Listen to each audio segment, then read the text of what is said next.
লোকটা লজ্জা পেয়ে গেল। সেদিন এসব কথা শোনানোর জন্য অফিসের সবার সামনে স্পেশাল ডোজ দিয়েছিল চেয়ারম্যান স্যার। সে থেকে এখন অফিসে গোলমাল করা চলে না, মেপে মেপে কথা বলতে হয় সকলকে। ইমরান নীরবে তাকিয়ে রইল। সেই মার্সেন্টাইজার আমতা আমতা করে বলল, সরি, আসলে সেদিন বুঝতে পারিনি আপনি এমডি স্যারের মেয়ে। মজা করতে গিয়ে বলেছিলাম। মেয়ে দেখলেই মজা করতে ইচ্ছে করে। মেয়েদের সম্মান করতে শিখুন, হোক সে এমডির মেয়ে অথবা বাসার মেড। এরই মাঝে লিফট এসে পড়ে। তৎক্ষণাৎ মোনা লিফটের ঘটনা মনে পড়ল। ইমরানের পিছু নিয়ে লিফটের সামনে চলে এসেছে।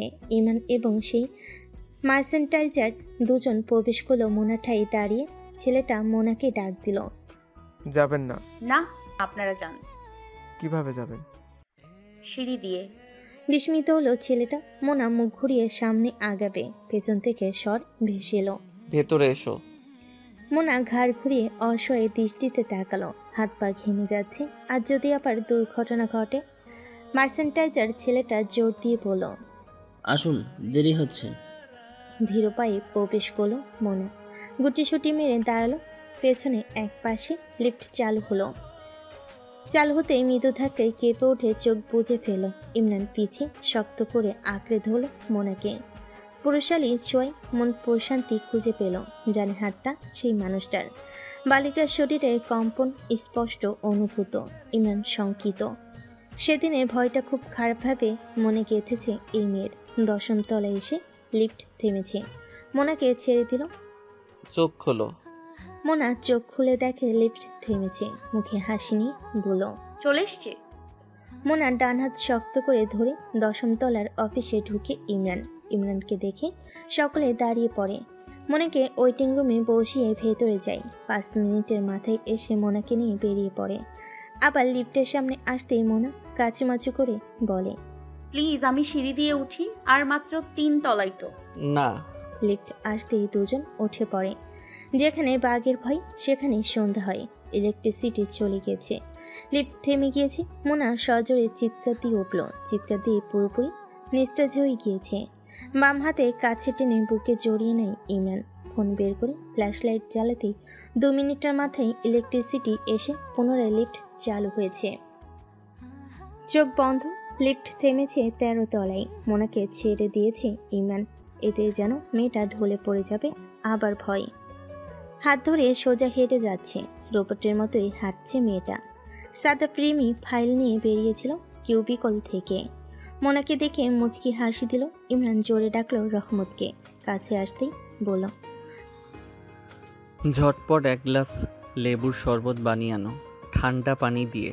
সোজা নিজের কেবিনে নিয়ে বেসিনে দাঁড় করিয়ে মুখে পানির ঝাপটা দিতে থাকলো। সাদা প্রেমী, চৈতি এবং তিয়ান ছুটে এলো। ইমরান অনবরত পানির ঝাপটা দিচ্ছে মোনার মুখে। মেয়েটা ভয় জমে গিয়েছে। শ্বাস অব্দি নিচ্ছে না। মাথার ঘোমটা নামিয়ে দিল ইমরান। সাদাবকে বলল, সাদাফ, আমার রেফ্রিজারেটরে ঠান্ডা পানি আছে, নিয়ে আসুন তো। পানি ইমরানের হাতে দিতেই মোনার মাথায় দিল। তোয়ালের সাহায্যে মুখ মুছিয়ে মোনাকে চেয়ারে বসিয়ে দিল। হাঁটু গিয়ে বসলো মোনার সামনে। বাম গালে হাত রেখে বলল, মোনালিসা, এভরিথিং ইজ ফাইন। দেখো, এখানে সবাই আছে। রহমত শরবত নিয়ে ঢুকলো। ইমরান মোনাকে একটু করে শরবত খাওয়ানোর চেষ্টা করছে, কিন্তু মেয়েটা মুখ খুলছে না। ইমরানের হাঁসফাঁস লাগছে। ইলেকট্রিসিটি কি তখনই যাওয়ার ছিল? অসহ্য লাগছে। উঠে দাঁড়ায় চৈতিকে বলল, দেখুন তো শরবত খাওয়াতে পারেন কিনা। গায়ের ব্লেজার খুলে ছুঁড়ে মেরেছে সোফায়। গলাটাই খুলে ফেলেছে। শার্টের হাতা গুটিয়ে পুনরায় মোনার সামনে এলো। নিজেকে মনে মনে দুষছে। সিঁড়িতে উঠতে চেয়েছিল, উঠতে দিলেই হতো। মেয়েটার মুখ খুলছে না কেন? রিমিও বেশ কয়েকবার চেষ্টা করলো। এত কিছুর মাঝে বেঞ্চ থেকে ছুটে গিয়েছে মিনহাজ বা নয়নের কথা। শরবত খাওয়াতে না পেয়ে মেয়েগুলো বলে উঠল, স্যার নিচ্ছে না তো। কি হয়েছে ওর? এমন করছে কেন? ইমরান শরবতের গ্লাস হাতে নিয়ে পুনরায় আদুরে গলায় বলল, Mona Lisa sweetheart, look at me, একটু খাও, আই প্রমিস। আর কখনো জোর করে লিফটে উঠতে বলবো না। তাকাও আমার দিকে। হালকা মুখ খুলে একটু শরবত নিল। ইমরানের মুখে হাসি। এতক্ষণে বলে উঠল, বাবা কোথায়? আমি বাবার কাছে যাব। এতটুকু বলে সজোরে কেঁদে দিল। ইমরানের হুঁশ এলো, সবার দিকে তাকিয়ে বলল, মিস্টার মিনহাজ কোথায়? মিস্টার নয়ন কোথায়? সাদাব উত্তর দিল। স্যার, ওনারা তো আজ ফ্যাক্টরি ভিজিটে গিয়েছেন। মনে পড়লো আজ ফ্যাক্টরি ভিজিটের কথা। ইমরানও আজ একটা বাইরের মিটিংয়ে অ্যাটেন্ড করেছিল, তাই আলাদাভাবে যেতে হয়েছিল। মাথা নেড়ে বলল। ভুলে গিয়েছিলাম। মনের দিকে তাকিয়ে বলল, বাবার তো আসতে সময় লাগবে কিছুটা। তুমি কিছুক্ষণ অপেক্ষা করো। কিছু খাবে? অর্ডার দিব। কাঁদতে কাঁদতে হেসকে উঠিয়ে ফেলেছে। কত আশা নিয়ে এসেছিল বাবার সাথে গল্প করতে করতে ক্যালকুলাস করবে, ইমরান সাহেবকে খেপাবে। কিছুই হলো না। দু চোখ মুছিয়ে সবার দিকে তাকিয়ে আঙ্গুল তুলে শাসিয়ে বলে, আমাকে কেউ জীবনেও লিফটে উঠতে বলবে না। সবাই মাথা ঝাঁকিয়ে বলল। ঠিক আছে। ব্যাগ থেকে ম্যাথ বই আর খাতা বের করে নাক টেনে বলে, এখন আমি ফুচকা খাবো ইমরান সাহেব, ঝাল টক দিয়ে, একটা চকবার আইসক্রিম আর একটা ডেইরি মিল্ক। আমার ব্যাগেরটা প্রায় শেষ। তাজ্জব বনে গেল উপস্থিত সকলে। এনা কেঁদে কেটে সব প্লাবিত করলো। এখন বলে ফুচকা খাবে। ইমরান ঠোঁট কামড়ে হাসছে। সেই হাসি আড়াল করলো মাথা নামিয়ে। যার চোখে লাগার সেই রমণী মুগ্ধ হয়েছে, মনে মনে বলল, মাশাআল্লাহ। মনের মতো এই চারিত্রিক বৈশিষ্ট্যের প্রাণী দ্বিতীয়টি পাওয়া ভারী মুশকিল হবে। চৈতি বলে উঠল। স্যার, আমি ফুচকা অর্ডার করছি। ইমরান নিজের ফোনের লক খুলে চৈতির হাতে ধরিয়ে বলল, আমারটা দিয়ে দিন, সাথে আর যা যা লাগে তাও দিন। মোনা ব্যাগ থেকে বিশাল সাইজের একটা চকলেট বের করে খাওয়া শুরু করলো। সবার দিকে তাকিয়ে বলল, তোমরা কি ক্যালকুলাস পারো? তাহলে কাজে যাও, ফুচকা আসলে ডাকবো। ইমরান সাহেব, ওরা এতক্ষণ আমার কত সেবা করেছে, ওদের জন্য এক প্লেট করে দিন। বাকিরা মুখ টিপে হাসছে। পুরাই ড্রামা কুইন একটা। ইমরান চৈতিকে বলল সবার জন্য দিতে। রিমি হঠাৎ বলে উঠল, মোনা, তুমি স্যারকে নাম ধরে ডাকো। কথাটি ইমরানের কানে লাগলো। ব্যাপারটা খুব বাজেভাবে সবার মাঝে ছড়িয়ে যাবে বলে মনে হচ্ছে। মুখের অভিব্যক্তিও পরিবর্তন করা যাবে না। উপস্থিত কিছু বলবে তার আগেই মোনা উত্তর দিল, হ্যাঁ, উনি শুধু আমার ইমরান সাহেব। এই নামে আর কেউ ডাকে না আমি ছাড়া, ডাকতেও পারবে না। ডাকলে জিভ ছিঁড়ে নেব, কারণ এই অধিকার শুধু আমার। রিমি বড় বড় চোখ করে তাকিয়ে আছে। সাদা পারতেন মুচকি মুচকি হাসছে। রিমির কথাটা অপমানে লাগলো। চৈতি ফুচকা অর্ডার দেওয়া শেষ করে ইমরানকে ফোন ফিরিয়ে দিতে দিতে বলল, মোনার মুখে সব ডাকই সুন্দর। মোনার গাল টেনে আদুরে ভঙ্গিতে বলল, ফুচকা আসলে একসাথেই খাবো। তুমি ম্যাথ করো, মন খারাপ হলে আমাদের কাছে যেও। মোনা মাথা ঝাঁকিয়ে সম্মতি জানালো। ঠিকই, কিন্তু রিমির সন্দেহাতীত দৃষ্টি ইমরানের চোখ এড়ায়নি। ইমরান এমনভাবে কাজ করছিল যেন মোনা এবং রিমির কনভারসেশন তার কান অবধি পৌঁছায়নি। ইন্টারকমে কথা বলতে ব্যস্ত ছিল। যে যার কিউবিকলে ফিরে যেতে ইমরান মোনাকে বলল, মোনালিসা, এভাবে সবার সামনে ডাকবে না। আজ রিমি খেয়াল করেছে, অন্য সময় বাকিরা করবে। এটা নিয়ে কথা উঠতে পারে। মোনা হঠাৎ করে লেখা থামিয়ে ইমরানের চোখের দিকে তাকিয়ে বলল, একটা সত্য স্বীকার করবেন? কি? সত্যি কি আমার প্রতি কোনো অনুভূতি জাগেনি আপনার? ভয় পাননি লিফটে আমার অবস্থা দেখে? বুকে কম্পন উঠেছে। এভাবে প্রশ্ন করেনি কেউ ইমরানকে, করার সাহস হয়নি। সেই অধিকার কারো ছিল না। এমের স্পর্ধা বেশি। কর করে শক্ত কণ্ঠে জবাব, তোমার প্রতি কোনো অনুভূতি কখনোই ছিল না। যা দেখেছ তা মানবিক দিক বিবেচনা করে করা। লিফটে রিমি, চৈতি বা অফিসের যে কাউকে দেখলেই এমন অবস্থা হতো। বুকে টেনে নিতেন সবাইকে? হতচকিত হলো ইমরান। ঠান্ডা মস্তিষ্কে জবাব করল, সুইমিং করার সময় বা পানিতে কেউ ডুবে গেলে ব্রিথিং সিস্টেম সচল রাখতে মুখ দিয়ে শ্বাস প্রশ্বাস চালু রাখতে হয়। ওটা কি অনুভূতি? নিজেকে এতটা বিশেষ কেউ ভাবছো কেন? ফ্যান্টাসি থেকে বেরিয়ে আসো। তোমার মতো আবেগে গা ভাসিয়ে চলা সদ্য কিশোর বা কিশোরী নই যে যার তার প্রেমে পড়ে যাব। আমি যে বিবাহিত সে খবর রাখোনি? এত এত খবর রেখেছ, কেউ তোমাকে এটা জানায়নি? আমার 12 বছরের ছেলে সন্তান আছে। অপলক দৃষ্টিতে তাকিয়েছে মোনা, তবুও হেসে উঠল। মনোযোগ দিল অঙ্ক কষাতে। বহমান স্রোতের মতো সময় পেরিয়ে গেল, ঋতু বদলে গেল। বর্ষার বাড়িধারা হঠাৎই হেসে ভাসিয়ে দেয় ধরণী আবার চলে যায় না বলে। কখনো ঝকঝকে পরিষ্কার আকাশ, তা কখনো অমোঘ বিষণ্ণ মেঘ। প্রকৃতির এই নীলা খেলা কতই না সুন্দর চোখে দেখতে। কোচিং ক্লাস শেষ করে নিচতলা সিঁড়িতে অপেক্ষা করছে জয়নের সাথে রেস্টুরেন্টে বসার কথা। কলেজের পাশে ছোট্ট রেস্টুরেন্ট। মাঝে মাঝে বন্ধুদের সাথে এখানে আসা হয়। কিছু চাইনিজ নাস্তা পাওয়া যায়। রেস্টুরেন্টে বসার কারণে মনে জানে না কোচিং, কলেজ এবং প্রাইভেট ব্যতীত সব ভুলে পড়াশোনায় পূর্ণ মনোযোগ দিয়েছে। গত 10 মাসের আচরণ বেশ লক্ষণীয়। মাঝে সাঝে চয়ন বাসায় এসে টুকটাক গল্প করত। প্রতিটি ধাক্কা ছিল অস্বাভাবিক ধ্বংসাত্মক, যার ধাক্কা সামলাতে গিয়ে অসহনীয় দুর্ঘটনার শিকার হয়েছে অষ্টাদশী। চয়ন ওয়েটারকে অর্ডার দিয়ে চেয়ারে বসেই দেখে অন্যমনস্ক মোনাকে। মোনা, জীবনে প্রাম্ভিকে যে ভুলটা করে বসেছে তার মাসুল কিভাবে দিবে? নির্বাচনী পরীক্ষা শেষ হলো, পাশ করার মতো পরীক্ষা দিয়েছে, অথচ সব বিষয়েই ভালো দখল ছিল মোনার গণিত ব্যতীত। চোখের নিচে আজ কালি রেখা ভেঙে গিয়েছে ভেতরে ভেতরে। অন্তদহন কি বুঝে বাহিক বিশ্ব? চয়নের দিকে তাকিয়ে বলল, বল, শুনতে পাচ্ছি। কি হয়েছে তো? কাঁদছিস? মন খারাপ জানিয়েছিস? আন্টির কথা মনে পড়ছে বলেছিস। সব শুনেছি গত বছর। 2 মাসের বেশি তো বিছানায় ছিলি। সত্যি কথা লুকিয়েছিস। কি সেটা? আন্দাজ করতে পারছি, পারিবারিক ঝামেলা হয়তো। বাসায় যতবার গিয়েছি সব তো স্বাভাবিক মনে হলো। তবে ঘাবলা কোথায়? দুটো স্যান্ডউইচ টেবিলে দিয়ে গেল। কিছু কথা চাইলেও চয়নকে বলা যাবে না।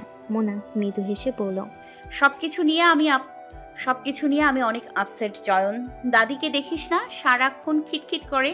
বাবাকে আমার অনেক অসহায় লাগে। আমার জন্য জীবনে কাউকে আনেনি, নিজেকে অপরাধী মনে হয়, তাই গুটিয়ে ফেলেছি নিজেকে। আর কিছু অর্ডার দিব? না, ক্ষুধা নেই আমার।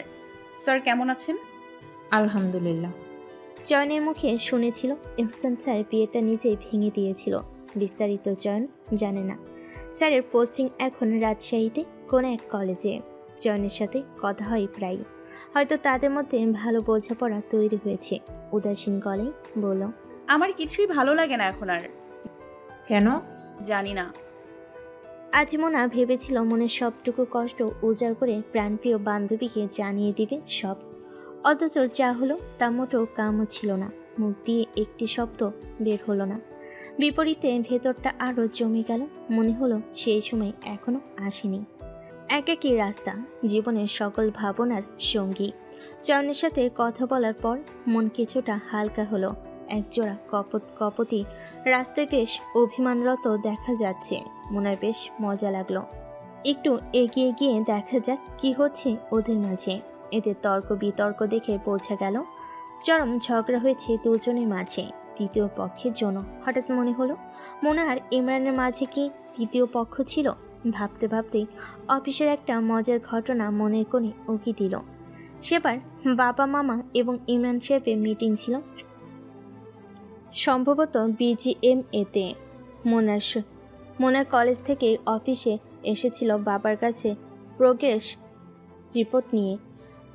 দুপুরে ক্ষুধা লাগাতে সাদাবদের সাথে লাঞ্চ করতে বসেছে। সবাই ভাত খেতে ব্যস্ত, আর মনে একটা বার্গার নিয়ে বসেছে। পর্যায়ক্রমে সবাই যত্ন করে মোনাকে মুখে তুলে খাইয়ে দিচ্ছে। সাদাব যখনই মুখে তুলে খাবে ঠিক তখনই হাজির হলো অফিসের হেডমাস্টার মশাই। পেছনে ছিল তার সাঙ্গ নয়ন। সাদাবের দিকে এমনভাবে তাকিয়েছিল সেবার বেচারা ভুলে গিয়েছিল সে খেতে বসেছে। মোনা আগ বাড়িয়ে সাদাবের থেকে নলা নিল। ইমরান কথা না বাড়িয়ে নয়নের দিকে তাকিয়ে চলে গেল। ক্যান্টিনে সে কখনোই আসে না, আজ কেন এলো? নয়ন সাদাবদের একটু চিন্তিত হয়ে বলল, খাবার শেষ করে দ্রুত আসো, মিটিং আছে। একটা ফাইলে ঝামেলা হয়েছে, কোয়ালিটি অ্যাপ্রুভ হয়নি। মোনা বার্গার শেষ করে সকলের পিছু নিল। কেন যেন আজ মনে হলো ইমরানের তাকানোর মাঝে অন্যরকম রাগ ছিল, যেমনটা সেদিন তামান্নাদের বাড়িতে ছিল। বাইরে থেকে নক করে ইমরানের কামরায় ঢুকলো। হাতে কফি এবং ল্যাপটপে কাজ করছে। সরাসরি প্রশ্ন। কোনো কাজ আছে? মোনা আমতামতা করে বলল, না, একটা কথা। ইমরানের তাকানোর ভঙ্গি দেখে মোনা নিজ থেকেই বলল, আসলে সাদাফ ভাইয়া একা খাওয়ায়নি, সবাই খাইয়ে দিয়েছে। Did I ask anything to you? No. So don't waste my time. Leave. চোখে মুখে কান্না ভাব করে বলল, আপনি আমাকে সব সময় ভুল বোঝেন কেন? আমার কান্না পায়, এখনো ভুল বুঝলেন? উনি আমার ভাইয়ের মতো। আপনি জেলাস ফিল করেন কেন ওনাকে? চোখ বড় বড় করে ইমরান হতবাক হয়ে চেয়ে রইল। এদিকে মোনা কি বলল হুঁশ হারিয়ে নিজেই জানে না। মুখে হাত দিয়ে বলে, ইমরানের মস্তিষ্ক কাজ করা বন্ধ করে দিয়েছে। কি বলল এমি? এদিকে মোনা ইমরানের একেবারে সামনে চলে এসেছে, এতটা কাছে। ইমরান নিজে ঘাবড়ে গিয়েছে। মোনা চোখে মুখে অসহায় ভাব করে বলল, এই যে সমান সমান করে দিলাম, আর সাদাফ ভাইকে জেলাস করতে হবে না। এতটুকু বলে ইমরানের মুখ থেকে এক চুমুক কফি গিলে জিহ্বা বের করে বলল, এ কি তিতা আপনার মতো?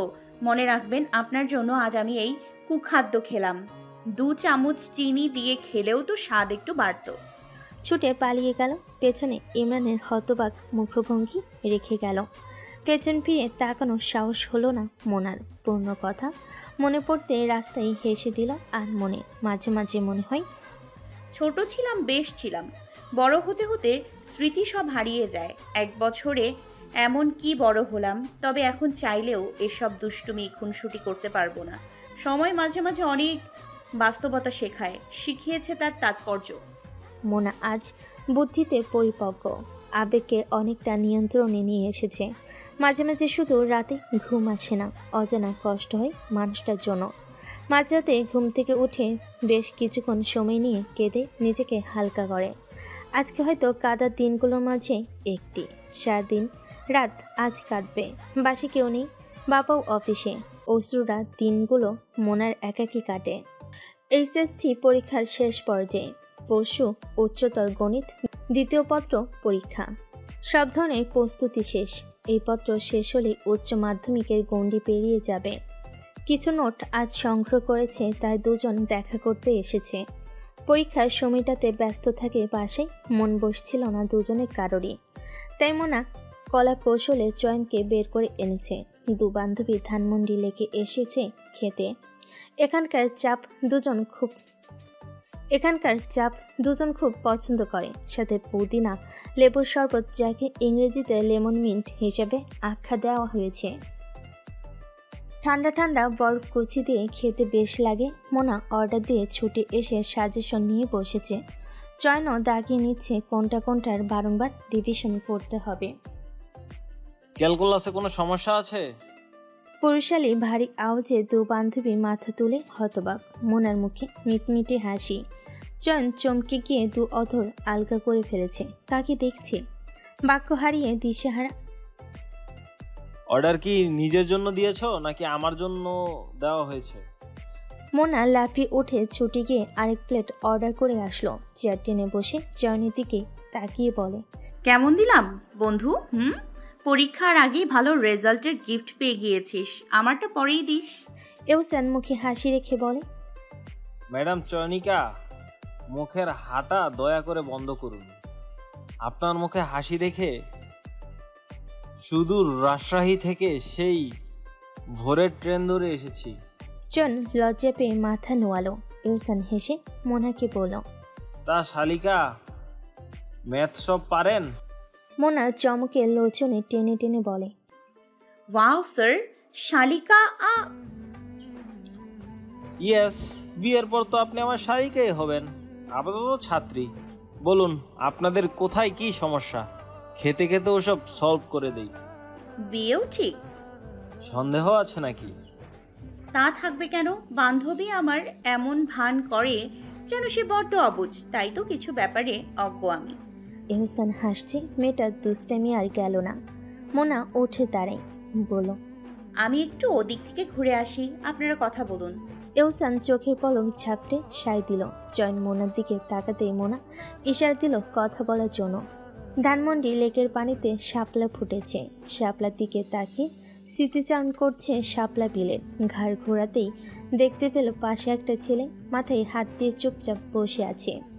মোনা বোঝার চেষ্টা করলো ছেলেটা কি করছে। চেহারায় মায়া আছে, শ্যামবর্ণ, পানির দিকে নিষ্পলক তাকিয়ে আছে। বেশ কিছুদিন পর খেয়াল করলো চোখ হাত দিয়ে কসলাচ্ছে। মোনা উদ্বিগ্ন হয়ে কাছে গিয়ে প্রশ্ন করলো, তোমার কি হয়েছে? মোনাকে দেখে তাকিয়ে আবার মুখ ঘুরিয়ে শক্ত গলায় বলল, কিছু না। কাঁদছো কেন? কাঁদবো কেন? তবে যে চোখ লাল। তাতে আপনার কি? এইভাবে কথা বলছো কেন? আমার মনে হলো তোমার মন খারাপ, তাই জিজ্ঞেস করলাম। মন খারাপ। কথা বাড়াচ্ছে না ছেলেটা, ধ্যান ধরে বসে আছে। মোনা পুনরায় প্রশ্ন করলো, স্কুল থেকে এসছো একা? তুমি কিন্তু অনেক কিউট। মোনা ছেলেটার গান টেনে দিল। মুখ ভার করে বিরক্ত হয়ে মোনার দিকে তাকিয়ে বলল, গালে হাত দেওয়া আমার পছন্দ নয়। ওকে সরি, তোমার নাম কি? ঈশান। আমি মোনা। সুন্দর নাম। ঈশান উঠে দাঁড়ায়। মোনা হা করে ঈশানের দিকে তাকিয়ে আছে। কিভাবে মোনাকে উপেক্ষা করলো? মোনার এভাবে ফেল করে তাকিয়ে থাকা দেখে বিব্রত হয় ঈশান। ঈশান কাঁধে ব্যাগ নিয়ে আশপাশটা দেখছে, মুখে বিরক্তির ছাপ। মোনা উঠে দাঁড়ায়, জামা ছেড়ে বলে, তোমার হাইট কত? 5 ফিট 8। বয়স? এত কথা বলেন কেন? জানেন না বয়স জিজ্ঞাসা করতে নেই? কোন ক্লাসে পড়ো? ক্লাস 6। মাশাআল্লাহ, আমি এমনি জিজ্ঞেস করলাম, আসলে কথা বলার জন্য কাউকে খুঁজে পেলাম না, তাই তোমাকে বিরক্ত করলাম। ঈশান এবার কিছুটা নমনীয় হয়ে বলল, আপনি একা? না, বান্ধবী এসেছে, এমনি হাঁটতে আসলাম। বান্ধবী কাজে ব্যস্ত। কিছু একটা ভেবে বলল, একটা হেল্প করবেন? কি? একটা ফোন করবো বাসায়। অবশ্যই, চলো আমার সাথে, আমার ব্যাগে ফোন আছে। মোনাকে অনুসরণ করে ঈশান পিছু পিছু এলো। চয়ন আর স্যারকে নিজেদের মাঝে আলাপ করতে দেখে মোনা হেসে বলল, কথা শেষ হয়েছে, আমরা কি বসতে পারি? চয়ন এবার এহসান দুজনেই অবাক হলো। সাথে করে কাকে নিয়ে এসেছে এমি? ঈশান সালাম দিল। এহসান হাসি মুখে নিজের পাশে বসালো। মোনা ব্যাগ থেকে ফোন বের করে ঈশানকে দিল। স্কুল ব্যাগ থেকে ডায়েরি বের করে নাম্বার ডায়াল করে কল দিল। না ধরাতেই আরেকটা নাম্বারে কল দিল। ও পাশ থেকে প্রশ্ন করতে সালাম দিয়ে উত্তর দিল, চাচু, আমি ধানমন্ডির লেকে, সোহান ভাইয়া ফোন ধরছে না, আমাকে নিয়ে যাও। এরপর এহসানের দিকে ফোন বাড়িয়ে পড়ল। আঙ্কেল, আপনি কি এক্সাক্ট লোকেশনটা ফোনে বলতে পারবেন? এহসান ঘটনা আন্দাজ করতে পেরে ফোনের অপর পাশের ব্যক্তিকে লোকেশন বুঝিয়ে বলল। কথা শেষে ঈশান চুপ করে আছে। এদিকে ওদের খাবার চলে এসেছে। ঈশানকে এহসান প্রশ্ন করলো, বাবা কি হয়েছে বলো তো? ঈশান মলিন মুখে বলল, হারিয়ে গিয়েছি, বাসা চিনি না। এখানে এলে কিভাবে?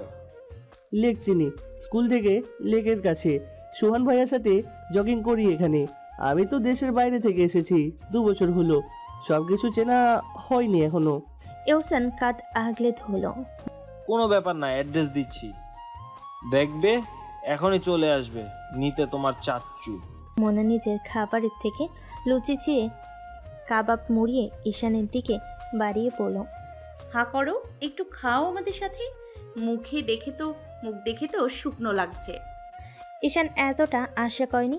বাসার বাইরে কেউ এভাবে খাওয়ায়নি কখনো। চলো চোখে হেসে দিল। হাসতে গেলে গালে খাত পড়ে। মোনার মনে হলো এই হাসি পরিচিত। মোনার মায়া জন্মালো ছেলেটার উপর। কেউ বাড়তি প্রশ্ন করছে না, সকলে মজা করছে। 3টে লুচি ঈশানকে খাওয়ানো শেষ। ছেলেটি কি অবলীলায় খেয়ে নিল। মোনাও খাইয়ে দিল সংকোচবিহীন। এমন আচরণে চয়ন অবাক। যে মেয়েকে বাসায় বকে ধুমকে খাওয়াই, সে মেয়ে এত বড় একটা ছেলেকে খাইয়ে দিচ্ছে। মোনা পুনরায় আগের প্রশ্ন করল, ঈশান, এবার তো বলো তোমার বয়স কত? ঈশান হেসে বলে, নাও, আম 13। অনেক লম্বা তাই না? চয়ন এবং মোনা বলল, আমার পাপ্পা লম্বা। গত বছরও একটু ছোট ছিলাম, এই বছর বেশি লম্বা হয়েছি। ইভেন গত বছর পাপ্পা আমাকে কোলেও নিয়েছে। এবার নিশ্চিত লজ্জা পাবো পাপ্পার কোলে উঠতে। এত লম্বা হয়েছি পাপ্পা তো দেখেইনি। এহসান হেসে বলল, আমি শুধু লম্বাই নই, বেশ হ্যান্ডসাম। আমার পাপ্পা আরো হ্যান্ডসাম। তোমার পাপা কোথায়? এখন রোম। রবিন লোকেশন খুঁজে বের করে ওদের টেবিলের সামনে এসে হাঁপাচ্ছে। ঈশান রবিনকে দেখে জড়িয়ে ধরল। রবিন মাথায় হাত রেখে বলল, চাচ্চু কোথায় হারালে? তোমার পাপ্পা অস্থির হয়ে গিয়েছে। পাগল হওয়া বাকি, 12টা থেকে খুঁজে বেড়াচ্ছি আমরা তোমাকে। পাপ্পাকে একবার জানাও। রবিনকে দেখে মোনার গলা শুকিয়ে গেল। রবিন কেন এখানে? কে এই বাচ্চা? রবিন ফোন বের করে কল দিল। ওপাশ থেকে কল রিসিভ হতে ঈশান সালাম দিল। তাদের ফোন আলাপ নিজেদের মাঝে সীমাবদ্ধ। ঈশানের বাবা অস্থির হয়ে বলল, বাবা কোথায় গিয়েছিলে তুমি? বাবাকে তো আজ মেরেই ফেলতে। পাপ্পা আমি হারিয়ে গিয়েছিলাম, পথ চিনতে পারছিলাম না, বুঝতে পারছিলাম না কোথায় যাব। লোকজনকে জিজ্ঞাসা করতে করতে এখানে এসেছি। সোহান ভাইয়ার সাথে জগিং করতে আসি বলে জায়গাটা চিনি।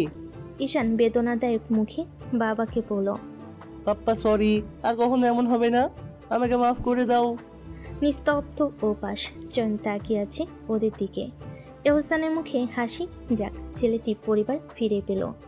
ইমরানের গমগমে আওয়াজ, চোখ মোছো, কাঁদতে শিখিয়েছি? নো পাপ্পা। গুড। কেন গিয়েছিলে? ঈশান ঢোক গিলে বলল, বেশ কিছুদিন আমাকে ফোন দিয়ে ভীষণ বিরক্ত করছিল, বারবার বলছিল ওনার কাছে চলে যেতে। আজ আমি শক্ত করে বলেছি জীবনে যেন আমাকে ফোন না দেয়। পাপ্পা কত বড় সাহস আমাকে পাওয়ার জন্য! ওই মহিলা নাকি তোমার বিরুদ্ধে কেস করবে। তুমি দেশে আসো, আমাকে নিয়ে যাও। আমি তোমাকে ছাড়া এখানে নিরাপদ না। ওই মহিলার সাথে আরেকটা বাজে লোক ছিল, আমাকে ওয়াইন অফার করেছে। গাম্ভীর্যতায় পরিপূর্ণ কঠিন স্বর। পাপা নেক্সট মান্থ আসছি, রবিন চাচুকে দাও। রবিনকে উদ্দেশ্য করে, রবিন আমি আসা পর্যন্ত ঈশান বাসায় থাকবে, খেয়াল রাখবে। ইস্তিয়াককে বলো ঈশানের প্রোটোকলের ব্যবস্থা করতে। জি স্যার। স্যার আরেকটা কথা। লাইন কেটে গেল। মোনার দিকে তাকি ঈশান বলল, আন্টি আসি। মোনা অনুভূতিবিহীন উঠে দাঁড়াতেই ঈশান মোনার দিকে হাত বাড়িয়ে হ্যান্ডশেক করে। এতক্ষণ বাবা ছেলের কথোপকথনে শুধু ঈশানের অংশই শুনেছে। ওপাশে কে কথা বলছে বুঝতে পারছে না। ঈশানের মুখে আন্টির ডাকটাও কেমন যেন শোনালো। রবিনকে দেখে কিছুটা সন্দেহ হলো। সন্দেহ থেকে ঈশানকে প্রশ্ন হলো, তোমার বাবার নাম কি? ঈশান দুষ্টু মিষ্টি হাসি দিয়ে বলে, ইমরান শরীফ খান। রবিনের দিকে তাকাতেই রবিন হেসে বলে, ধন্যবাদ ম্যাডাম, ঈশানকে আগলে রাখার জন্য। আমি ভয় পেয়ে গেছিলাম। মোনা চেয়ারে বসে পড়ল। ঈশান জাউরাকে কানে কাছে ফিস ফিস করে বলল, welcome to our life. Mona চমকে উঠল। ঈশান মিষ্টি হাসি দিয়ে পুনরায় কানে ফিস ফিস করে বলল, আমি আপনাকে চিনি। এহসানের সাথে কোলাকুলি করে জয়নকে ধন্যবাদ জানিয়ে চলে গেল ঈশান। রেখে গেল হতভম্ব তিনজনকে। জয়ন মোনার দিকে তাকিয়ে বলল, ছেলেটা কি বলল মোনা? এহসান অবাক দৃষ্টিতে দেখছে। মোনা জোরে শ্বাস ফেলে বলল, তোকে একবার তাচ্ছিল্য করে বলেছিলাম স্যারের সাথে তোর ডিফারেন্স 15 বছর অনেক বেশি, কিন্তু আমি যাকে চেয়েছি তার সাথে আমার পার্থক্য প্রায় 20 বছর। জয়ন বিস্মিত হয়ে প্রশ্ন করল, এটাই তোর এতদিনের সকল রোগের কারণ? মোনা উপর নিচ মাথা ঝাঁকালো। এই লোকটা কালো গাড়ি ড্রাইভার না। আঙ্কেল সেদিন আঘাত পেল, সেই দিনের ঘটনা। জয়ন হতচকিত হয়ে চিৎকার করে প্রশ্ন করল, মোনা কোনোভাবে ব্ল্যাক ডায়মন্ড না তো? মোনা মুখ মাথা নেড়ে বলে, জয়ন কপাল চাপড়াতে চাপড়াতে বলল, বাচ্চাটা ওনার ছেলে, আজই জানলাম। শেষমেশ বিবাহিত। কি করলি রে মোনা, সরে আয়। মোনা তার ছেলের হাসি হেসে বলল, কোথায় থাকে? আমি কখনোই জড়াইনি, সরে আসবো কি করে? জয়ন মোনার চোখে আজ সেই দুঃখ গ্লানি স্পষ্ট দেখতে পেল, যা বছর 2 আগে নিজের মাঝে দেখেছে। যেমনই হোক, অনুভূতি ভুলে যাও যে কতটা দুষ্কর তা সেই দিনগুলোতে উপলব্ধি করতে পেরেছিল। আজ বন্ধুর এই চরম দিনও সাহায্য করতে না পারার আক্ষেপ থেকেই যাবে। First always looks better than it was. It's only patient because it isn't here finally better than. এক বিদেশ বইয়ে কাঁধে হাত রেখে আশ্বস্ত করার মতো মানুষের বড্ড অভাব। সবার চোখে খ্যাতি ধরা পড়ে, অথচ সেই খ্যাতির পেছনে ছুটতে ছুটতে জীবনের বেশ গুরুত্বপূর্ণ সময়গুলো কাটিয়ে যায়। তার কি কেউ খবর রাখে? ইটালিয়ান বাংলো বাড়িটা সবসময় শুনশান ঘুমন্ত থাকে। গেটের কাছে দুজন পাহারাদার বাড়ির ভেতর এন্ট্রিড থাকে দেখাশোনার জন্য। বাড়ির ভেতর এন্ট্রিও থাকে দেখাশোনার জন্য এবং রান্নার কাজের জন্য আছে অ্যানেস্থেশিয়া। স্টাডি রুমের জানালার গ্লাসে বাইরের সন্ধ্যাটা ঝাপসা। টিমটিমে মোমবাতিগুলো হলদে আলো ছড়িয়েছে কামরায়। ল্যাপটপের স্ক্রিনে ছেলের মুখটা হাস্যোজ্জ্বল। ঈশান বাবার কাঁধে ছেলের 11তম জন্মদিনে মালয়েশিয়াতে ঘুরতে গিয়েছিল। সেখানকার বিচে তোলা সেই ছবি, এই ছবিগুলো ল্যাপটপে আছে, ফোনে রাখা হয়নি। কি মনে করে কয়েকটা ছবি ফোনে নিল, ফোন চেক করছে হাসি মুখে। তখনই একটা ভুল ছবির স্ক্রিনশট সামনে চলে আসলো, যা মোটেও কাম্য নয়। ইতালি আসার আগে তরুণীর ফোনে মেসেজ, সেই মেসেজটাতে সংগ্রহে রাখতে চেয়েছিল। একদম অনুচিত হয়েছে এই মেসেজ সংগ্রহে রাখা, নতুবা এখন সামনে এভাবে জলজল করে মনে করিয়ে দিত না তিক্ত অভিজ্ঞতা। মেসেজের প্রতিটি চরণ প্রকাশ করছে কিশোরীর আবেগের ঘন গর্জন।